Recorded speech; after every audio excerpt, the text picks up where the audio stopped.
Greetings, everyone. This is your boy, Bobby 1984, coming to you with another one of those WWE 2K16 game play. Man, every time I do one of these and my theme song comes on, I get so juiced, man. I love playing this game, but I don't get enough time to play it because I'm always playing Call of Duty when I'm at home.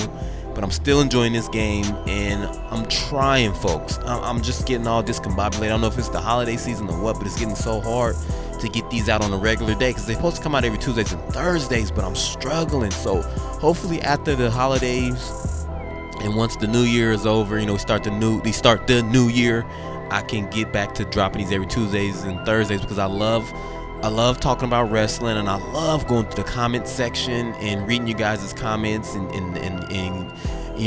seeing what your opinions are because I love wrestling, but as of late, man, wrestling, I don't even know if it's as of late, but just wrestling has just been, whew.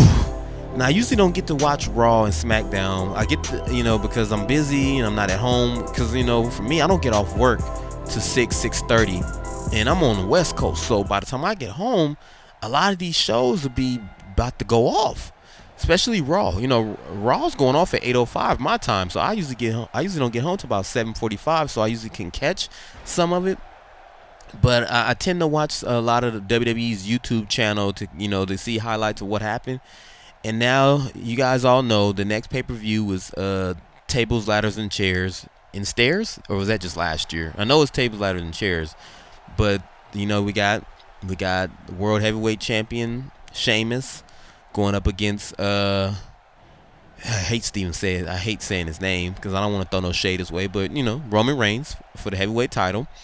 We have Dean Ambrose versus Kevin Owens for Intercontinental title. I wish that would have been a ladder match. And then we have the Usos challenging the New Day and Lucha Dragon's Tooth, and I think that's a ladder match. That's gonna be a good one. I'm looking forward to that. I think Paige is facing Charlotte for her Diva title.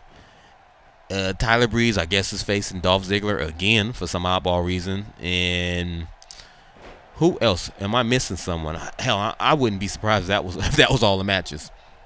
But here's the thing, folks, because I'm always talking about the storylines and the creative. I don't even know how many more different ways I could say creative is failing us.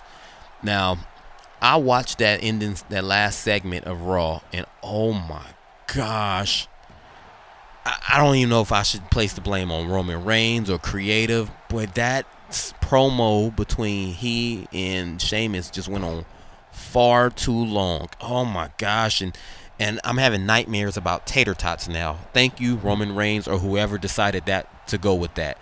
Like, I get it. They're gonna let Roman Reigns, swim or sink. And I don't even want to focus on Roman Reigns. I don't want to focus on him and Sheamus. I'm hoping that the pay-per-view was decent.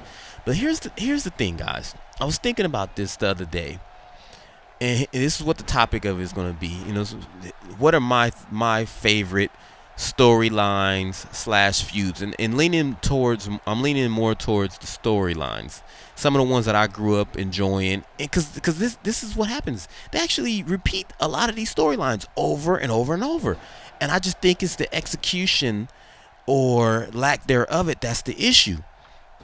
Now, thinking back to one of my very first, I'm not gonna really go in any particular order or anything like that, but just to start it off, one of my favorite storylines was when the Macho Man Randy Savage and Hulk Hogan had their feud leading up to their epic battle at WrestleMania 5. Now, as a kid, I really enjoyed seeing Macho Man and Hogan team together to become, the Mega Powers, and watching them do their thing because the Macho Man had won the title at WrestleMania 4 through the tournament, and he and Hulk Hogan kind of pretty much got together. Hold on. I'm starting to lose it here because didn't they get together before that? Because I still remember Miss Elizabeth running back to the back to get Hulk Hogan to have him come help Macho Man because he's getting jumped by Honky Tonk Man and the Hart Foundation. But after that, they kind of developed a team, and they were doing a thing. But as a kid, I used to always look at my dad because I mean I knew what's going on. I was a Miss Elizabeth fan, and I knew she was with Macho Man, but I kept going. Why is Hulk Hogan always kind of rubbing up on Miss Elizabeth? Why he always trying to put her up on on his shoulders? And I noticed that. But I thought they did a good job of showing that and showing Macho Man and how he slowly became jealous of that, and eventually they came to a head, and he was basically told Hogan, "You were jealous of me, and I'm better than you, and this and that," and boom, there we go. That he attacked him, and that set off the whole feud that led up to their WrestleMania 5 matchup. And I thought that was done well. And they've tried doing that with Dolph Ziggler and oh my goodness, I'm losing Rusev and Lana and including Summer Rae, but that was just awful. This was tight and connected back then, and it all worked out because everything worked. Miss Elizabeth was the center of that whole feud, and Macho Man was the jealous boyfriend or whatever, and Hogan was like, "Yo, I'm just here to help out, and well, but if you gonna fight me and put your title on the line, well, hell, I don't mind taking." That all worked out, and I loved it, because it was like a year-long story. It lasted for a long time up until WrestleMania 5. That was beautiful. Here's my second favorite story, and this one was really great to me too, and I don't know why they didn't really continue this going. But Bret Hart versus Owen Hart. Now, watching them team together, and Owen slowly become more and more jealous of Bret and his success, and that lasted for a long time because you kept going, okay, is Owen going to come back to the light? Is he going to stop this? Because remember, I think this all happened at the Survivor Series when Owen was the only one that got. I think he ran into Bret or something happened. I'm losing it here. It's so hard keeping all these memories in my head, but. Somehow Owen got eliminated and was mad at Bret because he was like, "Yo, you were in the way, this and that and the other." But it all came to head when they kept having these little animosity between the two of them, and eventually Owen attacked his brother, and they had a match at WrestleMania 10, which is still to this day one of my favorite WrestleMania matches of all time. That was such a great match, and Owen ended up winning that match, and Bret ended up going and winning the title later that night. So they had a feud going, and this one pissed me off because they had that match, a cage match for the title at SummerSlam, but it wasn't the last match to go on. They had the Undertaker versus Undertaker during that same pay-per-view, and that went on last, and I was just so upset with that because Bret and Owen put on a hell of a cage match. But it was so great because you didn't really know whether Bret and Owen really hated each other, because I even read articles talking about how they wouldn't travel together, or how they wouldn't be seen together, how they wouldn't talk to each other. Like, they really took this feud to heart, and the story worked out because you believe that these guys, family, these brothers really don't like each other. They really hate each other. And Owen was such a great technical wrestler, and Bret was such a great technical wrestler that you were invested in it. They put on great matches, and Owen was like the whiny, bratty brother, and Bret was the older brother that was going to take it. He wanted to take it to his younger brother. It worked so well, and it lasted for let me see, I guess you could say, was it Survivor Series until about SummerSlam of that following year. So it was a long time, and it worked. I love that feud. Love that story.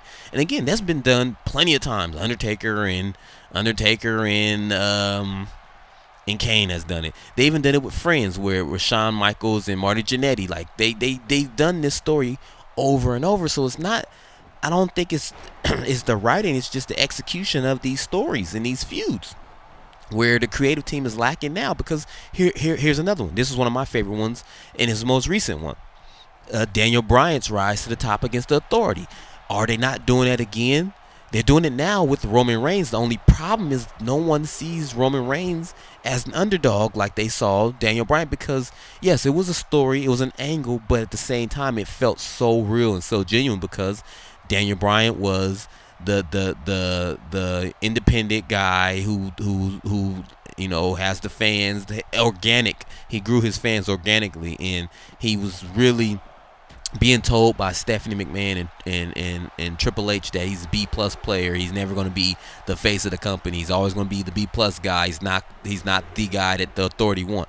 And it all worked out because the fans got behind Daniel Bryan and they pushed for him. And every time he would get the title in his grasp in his hands, they would rip it away from him, whether it be Randy Orton cashing in on him at SummerSlam after he, won the title, or whether they backstabbing him at the next pay-per-view. It just built up. It kept building and building until he finally won. He went through Triple H at WrestleMania 30 to beat him, to get into the triple threat match with Orton and Batista, and then to finally win the title that night and celebrate. It all worked out.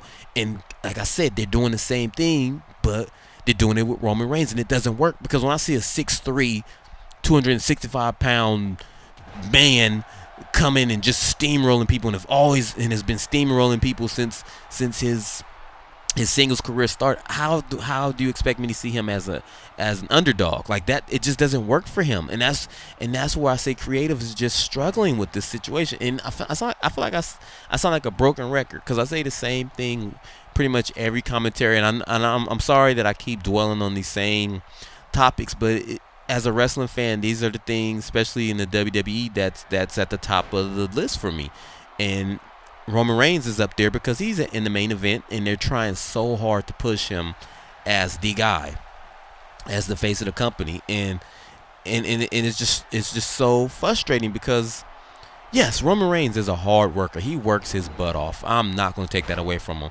But I'm just one of those guys that I just don't like Roman Reigns, because here's the thing.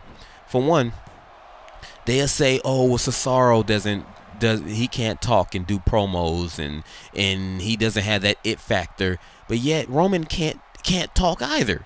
He's nowhere near the in-ring performer as Cesaro, because we all know Roman struggles with longer matches. His shtick is to get his ass kicked throughout the whole match and then come back at the end. At least Cesaro can be a ring general. He can do his thing and help put on good performances. Yeah, he can't talk, but Roman can't either. And that's why I get mad, because you can't use that as the reason why Cesaro's not getting the push, or that he's, I don't know. I don't know what the issue is with that. I don't know why Cesaro doesn't get the push and Roman does, because, yeah, Roman has the long, greasy hair. He has that look. I guess maybe it could be the look. I don't know. But, folks, please tell me in the comment section, because we're starting to wrap this up. What are some of your favorite storylines and feuds of, hell, I don't care whether it be WWE or any promotion. Let me know, what are some of your favorite storylines? I told you what my favorite story and feuds were. Let me know in the comment section what some of yours are, and plus, trust me, I will be there to read those comments and give you, come back at you with what my opinions are. But hopefully you enjoyed this commentary. I'm trying to push my way to the Intercontinental title. I'm about 3 matches away from beating Dolph Ziggler for that Intercontinental title. But until next time, folks, come on back and we go.